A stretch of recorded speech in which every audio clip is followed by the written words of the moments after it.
हाय, मी साक्षी. स्वागत आहे तुमचं आपल्या आजच्या व्हिडिओमध्ये. इथे मला 2 अस्तरचे ब्लाऊज शिवायचेत. एकच साईजचे ते दोन्ही ब्लाऊज आहेत, म्हणून मी अस्तरचं कापड एकमेकांवर दोन्ही ठेवून घेतलंय. 2 एकसाथच कट करणार आहे मी. तर ते माप टाकते मी आता.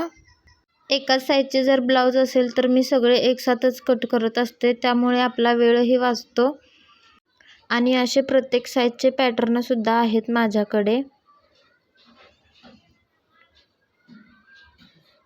तर बघा इथं माप टाकून झाले सगळं. आता इथे कटिंग करून घ्यायचं आहे. दोन्ही एकसाथच कटिंग करते बघा. आता आपलं जे मेन कापड आहे ना, ते फक्त आपल्याला वेगवेगळं कटिंग करायचं आहे. अस्तर जे आपण कटिंग केलं आहे ना, ते वेगळं करून ब्लाऊज पीसवर ठेवून ते कट करून घ्यायचं आहे. तर दोन्ही ब्लाऊज इथं कट करून झाल्यात बघा. मी आता शिवायला घेतला आहे एक ब्लाऊज त्यातला. इथे कटोरी तयार करते बघा मी. कटोरीचं टक्सचं माप टाकले आणि तिथं स्टिच करून घेतलंय. तर बघा किती छान असं कटोरीला पफ आलाय.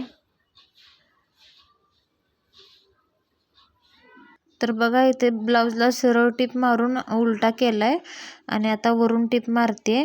म्हणजे आता इथे आपल्याला पूर्ण ब्लाऊजला फिटिंग करून घ्यायचं आहे.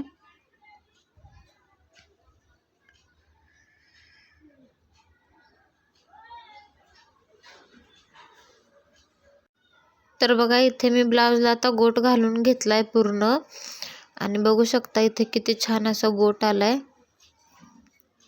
किती फिनिशिंग आहे बघा गोटला. आता मी दुसरा ब्लाऊज लगेच घेते शिवायला. इथे बॅक पार्ट तयार करते मी. असेच कटिंगचे आणि स्टिचिंगचे व्हिडिओ डिटेलमध्ये तुम्हाला आपल्या या चॅनलवरती बघायला भेटतील. बाहेर थंड असं पावसाचं वातावरण झालं होतं आणि मम्मीने इथे गरम गरम भजी केले होते, ते खाल्ले बघा. मस्त असं जेवण केलं. मग घेतला मी ब्लाऊज पूर्ण करायला हा. तर बघा इथे कटोरी तयार करते मी आता. कटोरी तयार करून झाली पूर्ण. फ्रंट पार्ट बॅक पार्ट पूर्ण तयार झाले. आता मी इथे हुक लूपची पट्टी तयार करते. तर बघा इथे दोन्ही ब्लाऊज शिवून झालेले आहेत. सिंपल असे दोन्ही ब्लाऊज आहेत, बघू शकता तुम्ही. चला तर मग भेटूया पुढच्या व्हिडिओमध्ये. बाय.